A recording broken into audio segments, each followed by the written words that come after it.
The old man sat in the back of the medical transport van, his mouth slightly open, like he was about to say something important, but had forgotten where to begin. The window beside him had fogged up from his breath. Pines, scattered cabins, and roadside signs drifted past in shades of gray, as if everything had been soaked in dust and old film grain. The only sounds were the hum of the engine and the crunch of tires on gravel. The air inside the van carried a strange scent, part antiseptic, part worn upholstery, and just a hint of mint, like the hard candies left out at pharmacy counters. On his lap sat a worn-out suitcase. The latch creaked, the handle wobbled, a paper tag hung from it, the handwriting neat and practiced. Probably a nurse's. Simons, Harold J. age, 76, St. Lake, retirement home. Harold slowly ran a finger across the tag. His eyes didn't blink. "I knew," he murmured. Not to the nurse, not to himself exactly, but somewhere in between. "I knew, but now..." He didn't finish the sentence. The van came to a stop. With a sharp click, the door slid open, and in rushed the damp air, cool and heavy with the smell of wet leaves and far-off chimney smoke. St. Lake Retirement Home stood deep in a grove of pine trees, brick-faced, chipped at the corners, with a thick wooden door framed in tarnished brass. A plaque above read, St. Lake Est. 1897. 2 porch lights flanked the entrance. One flickered. The other didn't work at all. "We're here, Mr. Simons," said the orderly, young, polite, just tired enough to sound sincere. "Welcome home." Harold stood slowly, as if something in his spine refused to straighten all the way. He looked at the building and whispered, "I've been here before." "I'm sorry?" the orderly asked, not quite catching it. Harold shook his head. "It's nothing, just the smell. I recognized it." They stepped inside, and the first thing that hit him wasn't the light or the silence. It was the smell. Wood polish, old dust, dried flowers, and something else, something bitter, like paper that sat too long in a damp basement, or old letters, forgotten between the pages of a book. The front hall was wide, high-ceilinged, with stained glass in the entryway. To the left, a check-in desk. To the right, a grandfather clock, its pendulum swinging too loudly in the still air. "This is your home now," said the orderly. "Unless you change your mind." Harold didn't reply. He was staring out the window, and in the reflection, briefly, he saw someone. A woman, slender, distant, standing behind him. He turned around. The hall was empty. He shut his eyes, and in the dark behind his lids, a voice spoke, distorted but familiar. "You can't hide forever, Harold." He didn't answer, just tightened his grip on the suitcase handle, and stepped inside. The room was bright, but not warm. The wallpaper was a faded beige gray, edges peeling slightly near the corners. The ceiling was veined with hairline cracks, as if the whole house had been sighing for years. A bed by the window, covered in a stiff wool blanket.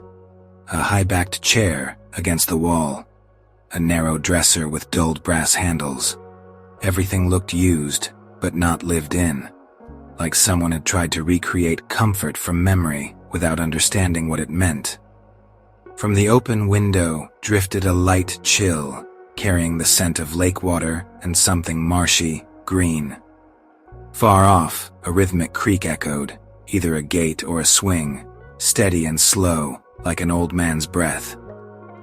"You'll find it peaceful here," said Nurse Carla, setting a plastic cup of pills on the nightstand. "No noise. Folks here read." Her voice was clipped, efficient, late 30s, hair pulled back into a taut ponytail, her movements sharp, like everything she touched needed to be corrected. Her eyes were tired, but alert. "You'll get used to it. At first it all feels strange, but eventually it's like you've always been here." Harold said nothing. He stood by the window, looking out at the lake. It lay still, flat as glass. The water a deep, dull gray. Along one edge was a rusted metal dock, long unused. From here, the lake seemed endless, but he remembered it wasn't. Narrow, stretched long, forest on both sides.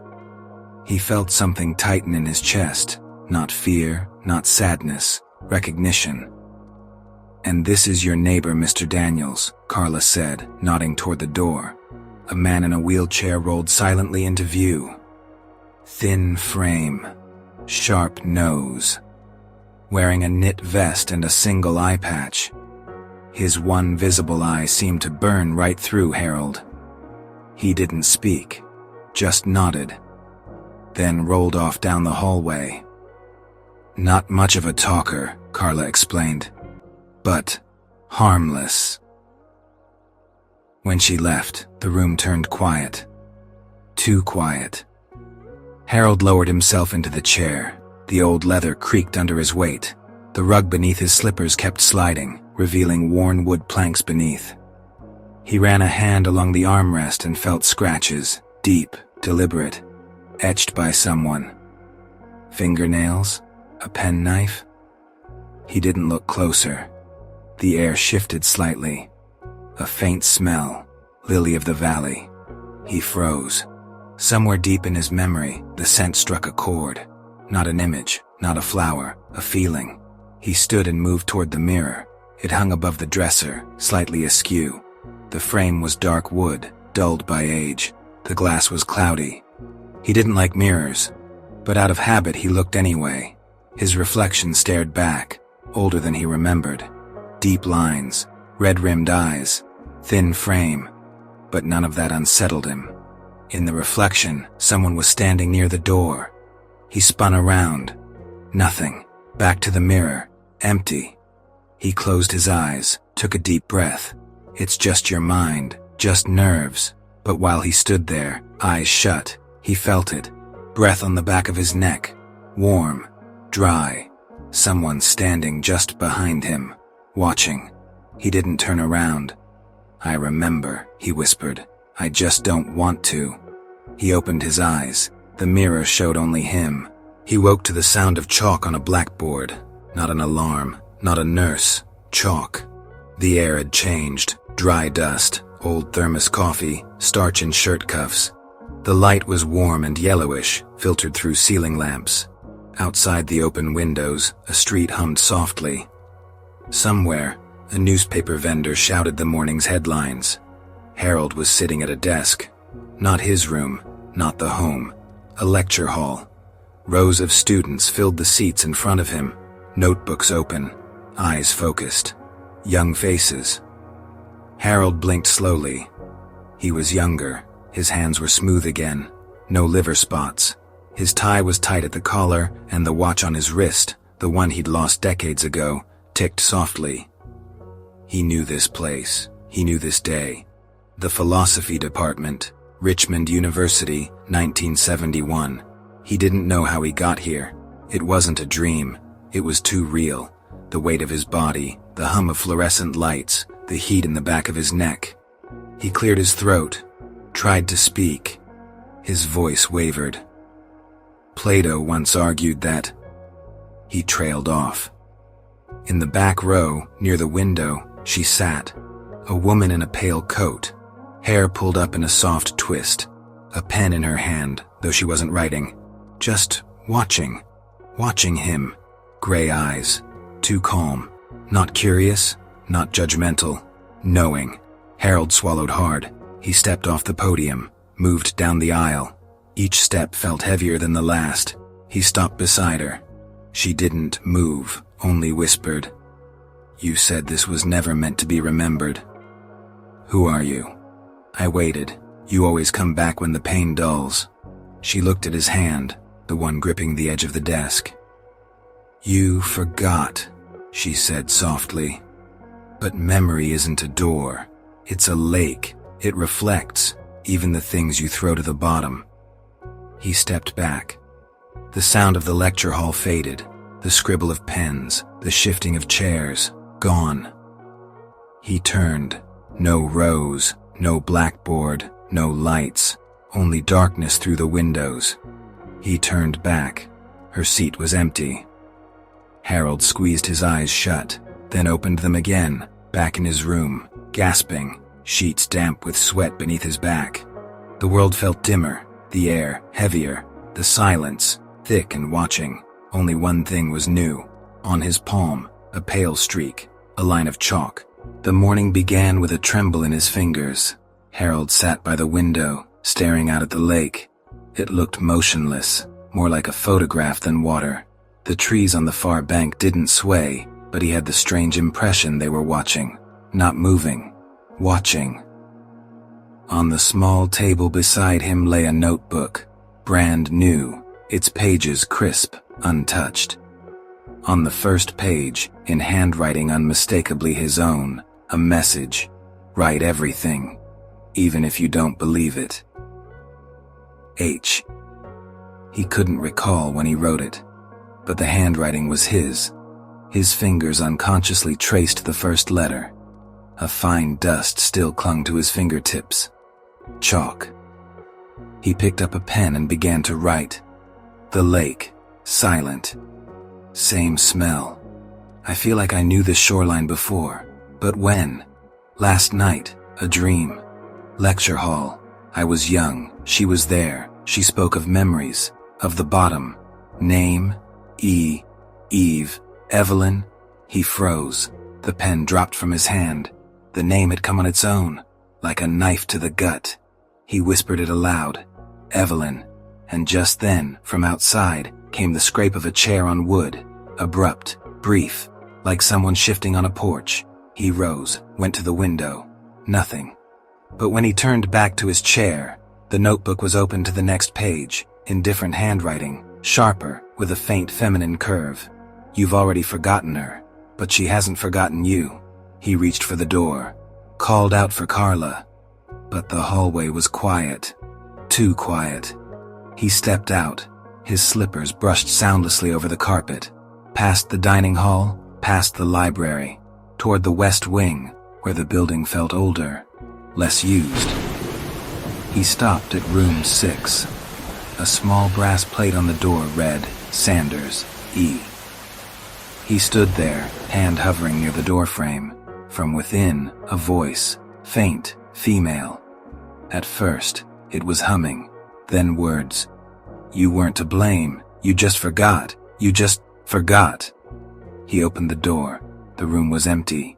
Just a single chair by the window, a shawl draped over the back, a teacup on the table, its spoon still gently trembling. On the nightstand, an old hand mirror. He looked into it and didn't see himself. A younger man stared back, blood on his collar, a bruise under one eye. He stumbled back, the mirror cracked, his hand shot to the wall for balance, his pulse pounded, palms sweating. He fled back to his room and locked the door. That night, he barely slept. Each twitch of the mattress felt like the rocking of a boat. And just before drifting into unconsciousness, he heard the whisper again. If you remember, you won't like it. This time, the dream didn't begin with noise. It began with silence. Thick, dense, like someone had cut the power to the entire world. Then a soft pop, and a scent, algae, sun-warmed wood, summer skin. Harold was in a rowboat, oars resting at his sides. Evening, late summer. The water, flat as glass. The sun hanging low, dipping toward the tree line. Everything soaked in gold. Across from him sat Evelyn. She leaned back lazily against the edge of the boat, fingertips drifting through the surface of the lake. Her dark hair spilled over her shoulders. Her dress, light, floral, seemed almost translucent in the amber light. You came back, she said, eyes still closed. Where are we? He asked. His voice sounded too soft, too unfamiliar. Where? You buried everything, she murmured. Where you left all the things you couldn't carry. He looked at her hand, the way the water embraced her fingers. He wanted to say something, but nothing came. Why do I forget? He finally asked, barely audible. Evelyn opened her eyes. Sadness lived in them, a tired sort of forgiveness. Because you're afraid to remember, she said. But I never forgot. She reached across the small space between them and touched his wrist. Cold, almost painful. "You made a promise," she said softly, "when the sunsets looked different, when the days were still long. A promise that you wouldn't leave first." He shifted, tried to stand. The boat wobbled. Evelyn sat up straighter, no longer soft. Her gaze sharpened. "You erased me," she said. "Wiped me out, shut the door and turned away. But the things you bury, they rise. Water doesn't forget." "I couldn't," he whispered. "You were dying." "Yes," she said. "I couldn't watch." "But you should have." Silence. Then she pointed to his shirt. He looked down. The front was soaked, not with lake water, with blood. He screamed. The boat tipped. Freezing water rushed into his throat, his ears, his eyes. He thrashed, tried to swim, but something pulled him under. Fingers, thin, strong. He fought, kicked, broke free, inhaled, and woke, screaming. His room. Night. Window open. The lake, still. On the floor, a wet handprint, small, feminine. The morning arrived wrapped in fog. Even inside the building, the air felt heavier, as if dust had thickened into mist. Sunlight didn't shine, it hovered, diffused through the tall windows like light underwater. Harold sat in the corner of the library. No one disturbed him there. The others read, napped, or drifted, lost somewhere between memory and forgetting. A book lay open in his lap, but his eyes weren't on the page. They were fixed on the mirror. It stood in front of him, an old piece, framed in heavy oak. Unnecessary. Just another antique. And yet he couldn't look away. He was waiting. And eventually, it happened. His reflection moved with a delay. When he raised his hand, the mirrored version hesitated, then caught up. When he leaned forward, the image paused, then followed. He wasn't afraid. He accepted it. Then, for a moment, the man in the mirror was no longer him. Or at least, not the version he knew. The reflection was younger, straighter, skin smooth, unmarked by age. But the face held something he didn't recognize, not fear, guilt. He reached out and touched the frame. The wood was warm, the room itself, cold, and the reflection began to speak. No sound, just lips moving. "You left her, on the water," Harold whispered. "Who are you?" No reply, only a gaze, dense, heavy as shadow behind a locked door. Then Evelyn appeared in the mirror. She stood behind him. Her eyes met his in the glass, steady, clear, her hand resting on his shoulder.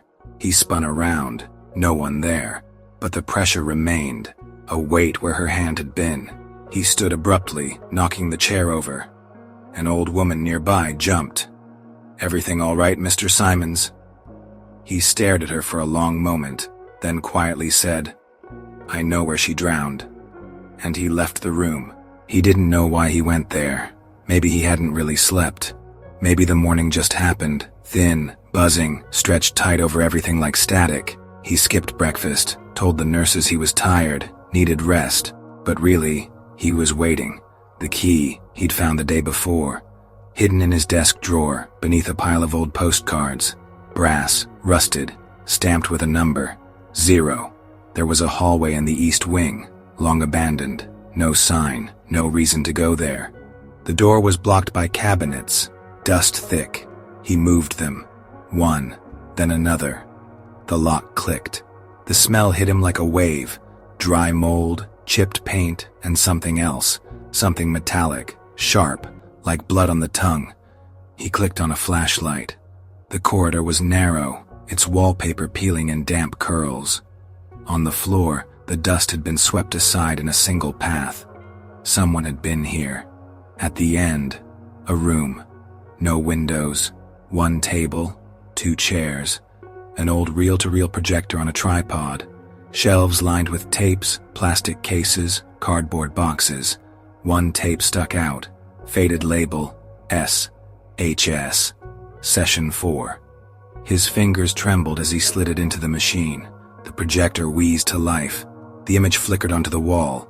His face, younger, pale, tense, headphones over his ears, eyes half closed. From the speaker, a voice, male, calm. "Mr. Simons, do you understand where we're going?"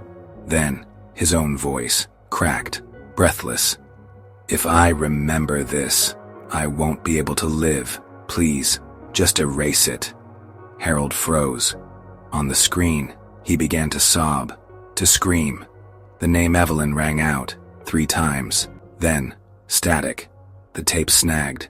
And then, not the interviewer's voice, not a recording, a whisper, close, wet. "You found your way back. I've been waiting." The projector died. Darkness flooded in. On the door, a mirror, and in its glass, not his reflection. Evelyn stood behind him. He turned. Empty room. But the cold touch on his spine stayed. It began with footsteps. Slow, heavy, echoing like boots across marble. Then, a voice. His voice, but flatter, stripped of warmth. The accused, Harold Simons, stand. He raised his head. He was seated at a long table. Above him, light poured down from nowhere. Everything else was swallowed in shadow. Empty chairs stretched out to either side. Across from him, a figure, a judge, no face, no eyes, only a shape, blacker than the dark. To his left, Evelyn. She wore a black dress. Her hands rested in her lap, her face pale but calm. She didn't look at him, only into the dark. To his right, himself, younger, harder, fists clenched. "You are charged," said the judge, "with intentional memory distortion, with image deletion, with abandonment." Harold tried to speak, but no sound came, only the groan of his chair. "You knew what it would cost when you chose to forget, when you said, 'I don't want to remember this,' and she remained." Evelyn turned slowly. "I asked you to stay," she said, "just to stay near." "I was afraid," he whispered. "You were dying." "Yes," she said, "but I was still here." Silence. "You offer no defense," the judge said. "Is this an admission?" He looked at himself. The younger Harold was standing now, towering over him. His eyes weren't his. "You turned me into a ghost," the younger version said. "So you could grow old without pain, but now you come crawling back, because you're afraid to die as someone else." Harold stood, straightened his back, and spoke. "Yes, I'm guilty." "Then the sentence is this," said the voice from above. "Return. No more forgetting. No more peace." The courtroom vanished. He stood at the lake's edge. Fog. Night. Suitcase at his feet. Damp. In his hand, a compact mirror, dusty with age. He looked into it, and for the first time in years, saw himself. Old. Broken. But real. The lake hadn't changed. Still dark. Still still. The trees on either side framed the water like a memory in a locked drawer. The air didn't stir. Harold stood on the dock. Old wood creaked beneath his feet. In one hand he held the mirror. It no longer reflected much of anything. Just sky. Just the echo of fear. He had come alone. Didn't tell Carla. Didn't pack. He just rose before dawn, got dressed, and walked. All day. Through fog. Through silence. He knew where he was going. The lake had been waiting. He set the mirror gently on the edge of the dock, sat beside it, stared at the surface. "I remember," he said, "how you called for me, how I didn't go after you." No response, but something deep below stirred, like an ear pressed to the bottom of the world. He closed his eyes. In his mind, the warmth of her hand, the scent of summer on her skin, eyes filled with forgiveness, and her voice. "If you're near, it won't hurt as much." He hadn't stayed. He'd run, and paid for it with silence. Then, a splash, rhythmic, gentle, a boat. He opened his eyes. A wooden rowboat drifted toward him, out of the mist. Not fast, just steadily. Inside, Evelyn, young, still, wearing the same dress. "You came back," she said. "I remember you," he replied. "Too late?" "Not to say I'm sorry." She reached out a hand. He didn't move, only looked. "I can't swim," he said. "I know," she smiled. "Then I'll come to you." The boat bumped gently against the dock. He took her hand, cold, but real. They didn't say another word. Then, he let go of her hand. Water slipped over his feet, then his knees, his chest, his throat. He kept walking, until only his eyes remained, looking at hers, and in them, not death, peace.